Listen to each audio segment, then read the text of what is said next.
Այստեղ փորձ կատարվեց նորից անդրադառնալ մեր ընկերոջ Արթուր Սարգսյանի գործին սրբազան պայքարից հետո սրբազանի նկատմամբ այդ ամբողջ շինծ ու քրեական գործին խեղաթյուրելով փաստերը, փաստական հանգամանքները, ես ուղղակի ուզում եմ հիշեցնել նախորդ տարի, երբ որ գլխավոր դատախազը այստեղ եկավ, ուզում եմ հիշեցնել ու սրանով ցույց տալ նաև աբսուրդը գործի, երբ որ եկավ եւ շատ մեծ քննարկման թեմա դարձավ, որ Արթուր Սարգսյանը ասել է պիտի գնանք ու բոյ ենք տալու։ Այս բոյ տալը շատ պատգամավորներ չեմ հիշում կոնկրետով, շատ էսպես անընդհատ կրկնում էին ու գործ եթե կհիշեք, ամսի հունիսի 25-ին էր արդեն որ ձերբակալեցին Բագրատ Սրբազանին ու այդ դրվագը կոնկրետ վերաբերում էր մի ցույցի, որը պետք է լիներ հունիսի 20-ին,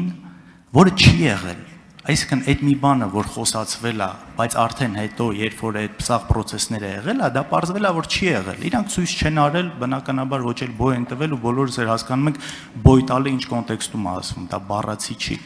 Բայց այսպես պրիմիտիվ ձևով մարդկանց մոլորեցնելու համար այս ամեն ինչը օգտագործվել է։ Հիմա ասում եմ, փաստացի դա արդեն չէր եղել այդ գործողությունը։ Նույն ձև շատ են ձայնագրություններ, որ այստեղ մեջ բերվում է, հետո շարունակությունը ինչ որ ձայնագրություններ կա, որտեղ հենց իրենք խոսացողները դա հերքում են, որովհետև տարբեր առաջարկներ կարող լինեն, տարբեր մոտեցումներ կարող են լինել։ Հետո երբ որ դա հերկվում է, այսա չեն դնում, այսա է մանիպուլացիան, երբ որ իրանց ուզած կտորն են դնում, իսկ մյուս շարունակությունը, որ դա հերկվում է, չի դրվում ու սրա վրա հղում անելով անընդհատ խախտվում է անմեղության կանխավարկածը։ Այս մասով ինչպես եք տեսնում Տիկին Գալստյան, այս անմեղության կանխավարկածը քաղաքական նպատակներով օգտագործելու համար անընդհատ խախտում է։ Պարոն Քոչարյան, ձեր բոլոր հաստատումները կիսում են եւ դրանք մեր մտահոգություններն են եւ ինչպես նկատեցիք իմ ելույթում այսպես սահմանադրական եւ սահմանադրության մեջ ամրագրված քաղաքական իրավունքներին էի փորձում անդրադառնալ եւ հատկապես այսօր Հայաստանում անմեղության կանխավարկածի, այսպես ասած, անխնամ ոտնատակ տալու հանգամանքով։ Դուք նույնիսկ այս անցնող ժամանակաշրջանում անմեղության կանխավարկածի, այսպես շատ թեթև իրավական մի քանի օրինակներ ասացիք, բայց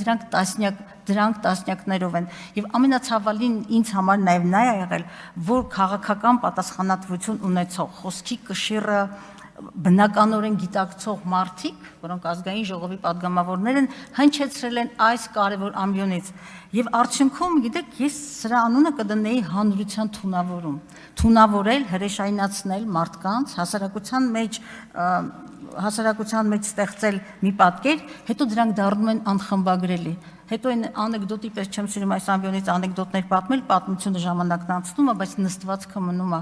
Եվ մարդը նորից եմ գալիս այն հանգամանքին, որ մարդու արժանապատվությունը գերագույն արժեք է։ Մենք պիտի կարողանանք այնպիսի երկիր ստեղծել, որը ցավոք սրտի դեռ մեզ չի հաջողվել, որ մարդու արժանապատվությունը այդպես ոտնատակ չարվի։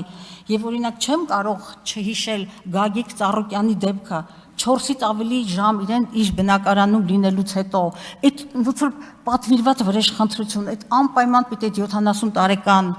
ծավալուն մարդուն պիտի գետին գցեի, պատկերստանայիք, որ ինչ։ Նույնը վերաբերում է շատ շատերին, չի կարելի այդպես ոտնատակ տանել մարդու արժանապատվությունը, հետո զարմանալ կամ հանձնաժողովներ ստեղծել Հայաստանում բռնության վերացման, երեխաների իրավունքների եւ այլն։ Մեր հասարակությանը մենք նաեւ հիվանդացրել ենք, նաեւ հենց այս պատճառով, որ օրենքներ, իրավունքներ, որոնք ամրագրված են սահմանադրության մեջ եւ այլուր, մնացել են թղթի վրա։ Դե ֆակտո եւ դե յուրե իրականությունների խզումը պետք է մոտեցնել։ Եվ այսօր, գիտեք, քիչ առաջ էր պարոն Ալեքսանյան, Բագրատ Սրբազանի կոնտեքստում բաներ եք ասում, չհիմնավորված։ Ես ուղղակի շատ մեղմ եւ համեստ բառապաշարով եմ ասում, չի կարելի, որովհետեւ նաեւ չգիտակցել հայ առաքելական եկեղեցու բացառիկությունը,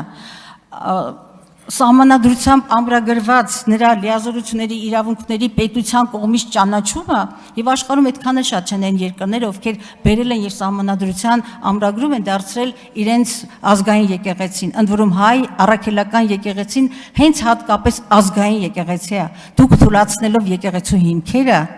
խաթարում եք մեր պետականության հիմքերը։ Ես զարմանում եմ այդ գիտակցումի բացակայությունից, իսկապես զարմանում եմ, եւ այո, անմեղության կանխավարկածը ամենակարևոր իրավունքներից մեկն է, որը առատորեն մեր երկրում ոտնահարվել է։ Արձագանք։ Տեսեք, աբսուրդը նաև հասել է նրան, որ քիչ առաջ այստեղից փոխնախագահի փոխնախագահի աթոռ զբաղեցնող մարդը Սրբազանի շինծուգործը համեմատում է Ուսամա Բեն Լադենի հետ։ Ախր իմիջիայլոց Ուսամա Բեն Լադենի ահաբեկչությունից զոհվել են գրեթե 3000 մարդ, իսկ քաղաքացիական պայմանագրի իշխանության վարած քաղաքականության արդյունքում զոհվել է դրանից մոտ 2000 ավել մարդ։ Ուսամա Բեն Լադենին սպանել են ու շպրտել են մի տեղ օվկիանոսում առանց գերեզման թողնելով։ Քաղաքացիական պայմանագիրը մինչև հիմա իշխանության է։